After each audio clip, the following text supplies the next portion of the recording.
Les avocats de la défense n'étant pas satisfaits de la décision rendue par le juge Ibrahima Sori de Tunkara le 31 juillet dernier, ont donc décidé de faire appel, d'interjeter appel comme ils le disent dans leur jargon judiciaire.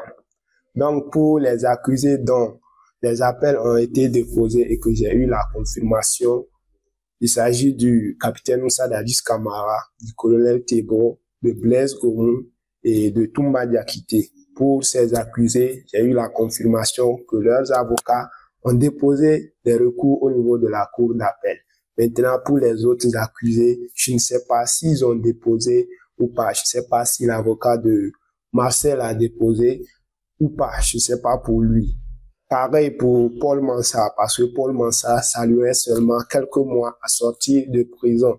Ça lui reste, je pense, 8 mois, puisqu'il a été incarcéré le 13 mai 2015. Donc, le 13 mai prochain, ça lui fera 10 ans.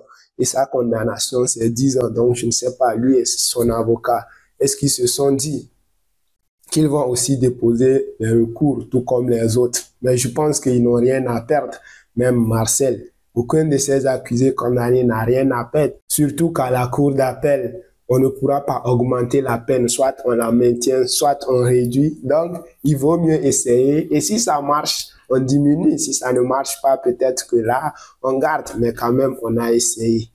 L'avocat de CC, lui, l'avait déjà prévenu qu'il ne veut pas rentrer dans une bataille judiciaire avec l'État. Il ne veut pas engager une bataille avec l'État, mais que l'État, en toute conscience, ayant fait souffrir un innocent pendant 14 ans, l'État doit dédommager naturellement CC Raphaël. Surtout que ce dernier veut reprendre le service militaire. Donc, lui et son avocat n'ont pas voulu entrer encore dans cette guerre contre l'État.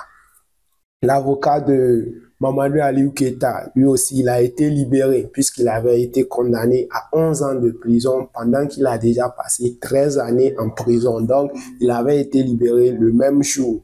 Mais son avocat avait prévenu qu'ils vont aussi interjeter appel de la décision rendue par le juge Ibrahima Sori de Tunkara parce que pour lui, il s'agit de Maître Béa. Parce que pour lui, son client est innocent et les preuves ont été apportées à la barre qu'il n'a jamais commis de viol sur la personne de Aïssa Bari. Donc, ils vont jeter appel de cette décision. Je ne sais pas, je n'ai pas eu confirmation si cela a été fait ou pas. La partie civile, quant à elle, n'a pas déposé de recours au niveau de la cour d'appel. Donc, disons que eux, ils sont satisfaits de la décision du tribunal, de même que le parquet. Donc, ce qui veut dire que le colonel Chérif Diaby aura réussi à s'échapper comme ça. Il aura réussi à s'extirper comme ça de la justice. Mais bon, on ne sait pas, c'est sa chance. Maintenant, quant à la question, disons, est-ce que les avocats de la défense auront gain de cause au niveau de la cour d'appel? Je pense que demain, nous en ferons une autre vidéo dans laquelle on va parler spécifiquement des arguments avec lesquels la défense pense aller pouvoir vraiment peser au niveau de la cour d'appel. On va analyser ensemble ces arguments-là et aussi le contexte sociopolitique pour voir s'ils ont une chance au niveau de la cour d'appel. Donc demain, on fera une vidéo spéciale pour ça, pour en parler de ça.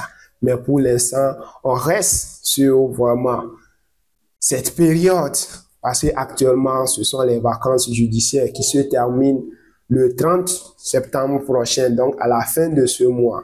Les services judiciaires reprennent à partir du 1er octobre. Donc, c'est après ça maintenant que leurs dossiers au niveau de la cour d'appel vont commencer à être traités et les accusés seront appelés à se présenter au niveau de la cour d'appel avec leurs avocats pour défendre leur dossier. Donc, nous prions que d'ici là, vraiment, amélioration soit faite pour la santé de Toumba Diakité pour que lui aussi, il puisse être présent à ces séances-là et pouvoir défendre sa cause. En tout cas, ses avocats aussi, soucieux de son état de santé, auront-ils le temps nécessaire pour préparer effectivement leur défense, leurs arguments qu'ils vont aller défendre au niveau de la cour d'appel? Tout ça, ce sont vraiment des handicaps. Mais de toute façon, Dieu fera et il s'en sortira en tout cas.